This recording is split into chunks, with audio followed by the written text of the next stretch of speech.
here we are back in the shed. As you can see, I'm now in the process of refitting the wiring loom, which is a bit of a challenge because I can't actually remember where things went, so I've just sort of laid it all out and sort of connecting things up where I can remember, to try and get the layout right. I think that must be right. There's relays there, that seems to fit okay. I'm sure that ran down behind, it's a little bit tight down there. I think that all runs down behind there. Battery goes in there. This is the fuse box which fits in there, as far as I remember. Got main battery cables. Yeah, all this lot. Oh, this is that piece where I took that great big connector block out, so it just solves all them straight through. And these ones that feed to the front, to the dials and to the handlebars, switch gear and all that, indicators. That's all going to have to be shortened a little bit somehow.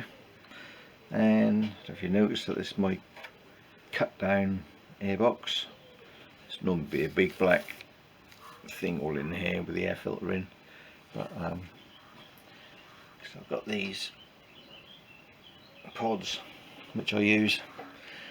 That's all gone, but just wanted to keep this part to, it's just easy for mounting the battery and also the ECU. Yeah, so that bit there is all done. Also got, yes, that loom runs down there through there, and there's another piece which comes back down here, which is for the rear lights, indicators. We've also got the connection port for the ECU, for diagnostic tool.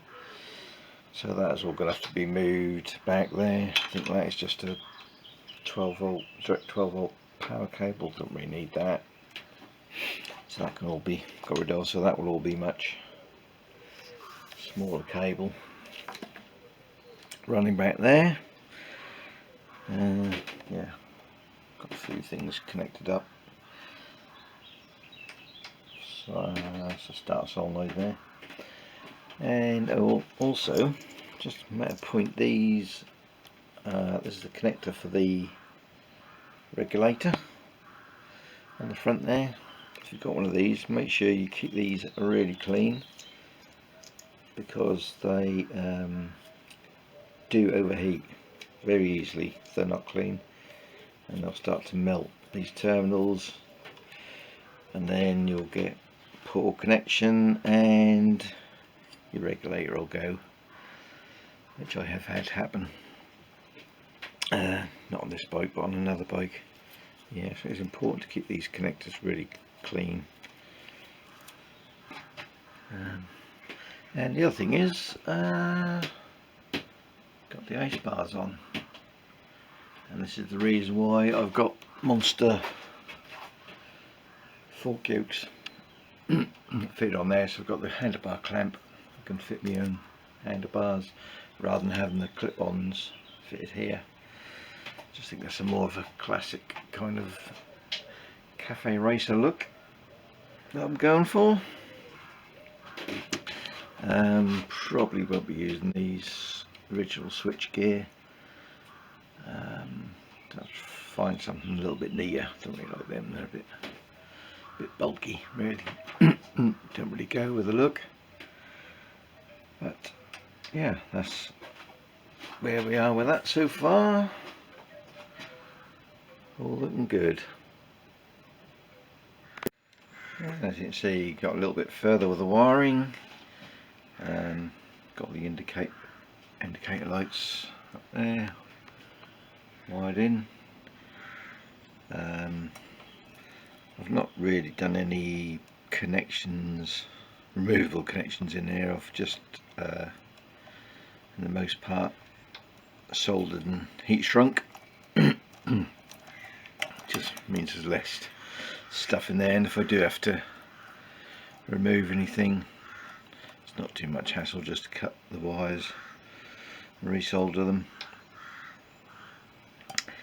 So that should all tuck in there nicely. I've still got the tacho to wire in, and the lights for the backlight for the speedo,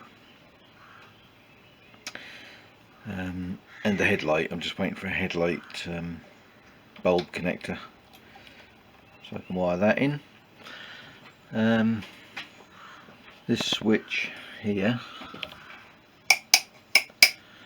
I'm not going to be using now, because I am going to keep with the original Ducati switchgear.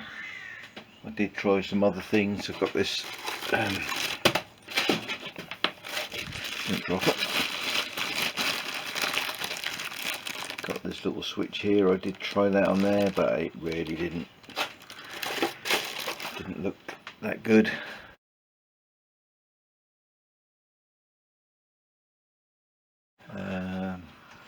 Didn't really go with the the existing clamps and everything. Just didn't sort of look right. So even though they're a little bit bulky, I'm going to go with them, and the starter as well. Keep all that.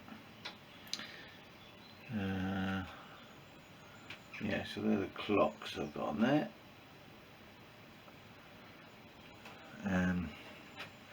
Just temporarily got a battery rigged up here.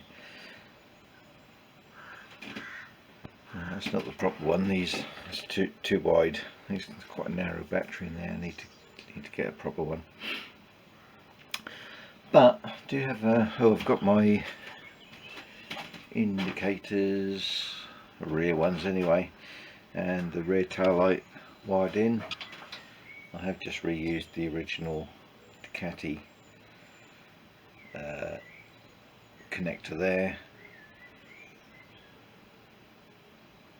It's a little bit bulky, but I could have just I could have really soldered those and heat shrunk them. But I thought I might as well just use that for now. If that looks a bit too, once the seating unit is on, if that looks a bit too bad, I'll redo that. But the only problem is, I show you, just turn on. Let's see, got the neutral and oil lamp working. See how well that comes across on the video. You can see that it's flashing, but it's not going completely out. And I'm not sure why. And the other one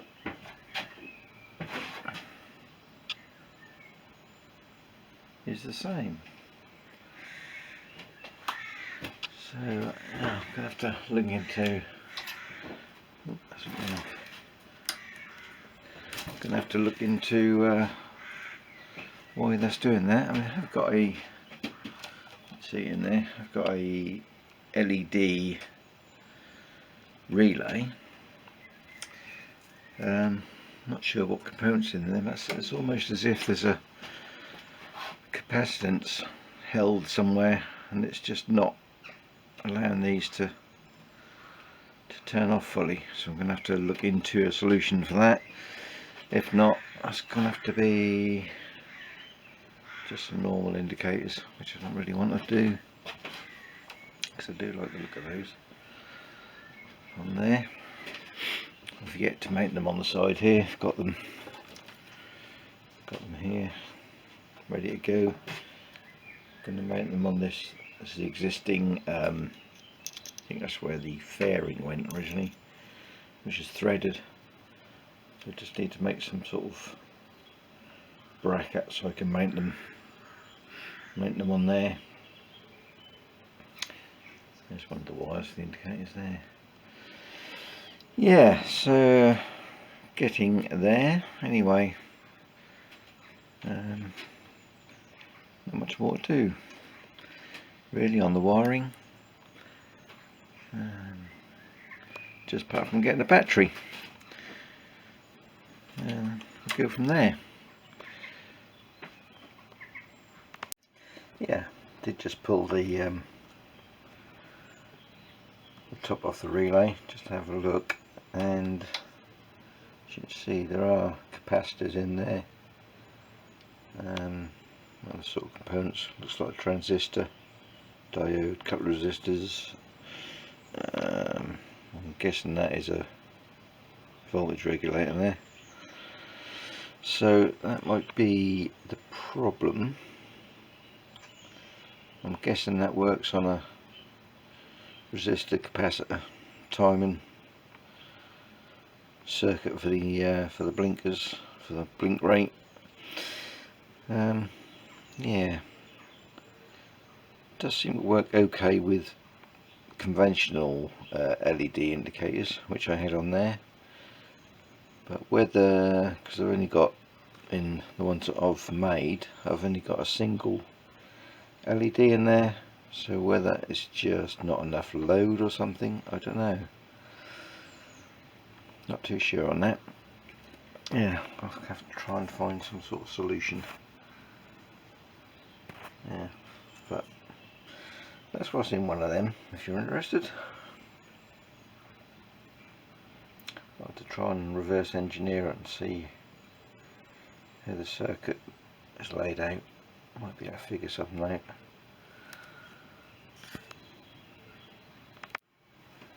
Oh, looks like I found a cure. That is actually properly going out now. All I've done, this is the other, this is the front indicator. All I've done is put a normal bulb across. So what I'm going to have to do, which I wasn't going to have to to start with, is put an indicator bulb somewhere, which is going to be a bit of a problem because there's only 3 there, unless I can fit one in that where that switch is there. Although I was going to put my, there, you can see that, I was going to put my low fuel bulb in that position, so yeah, I'm going to have to sort something out. But yeah, as soon as you put a little bit of extra load on there, that actually works fine. So, because if I now switch it to the other side, which has got no bulb attached, you see it's doing that thing where it's not going off properly, still glowing. At least we found a solution anyway. So they've got to wire an extra indicator bulb in.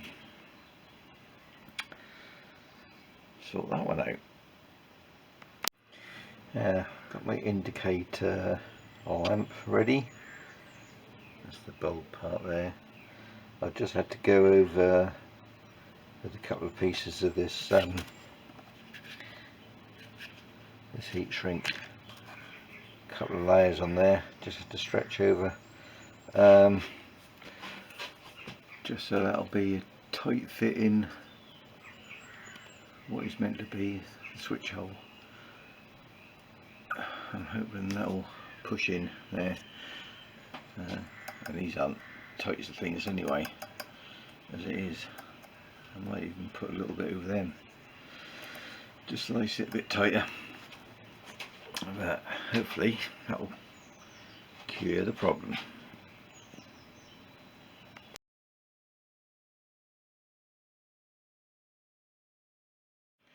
Right, so this is the solution to get it to work. So these are the teed into the left and right indicators. Got 2 diodes here feeding down that way, teed in to this red wire which goes to the light, and then that one, black one, back to ground.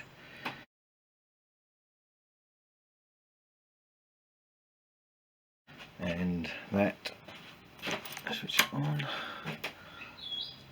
and that, you can see that's flashing, that side is flashing, the other one,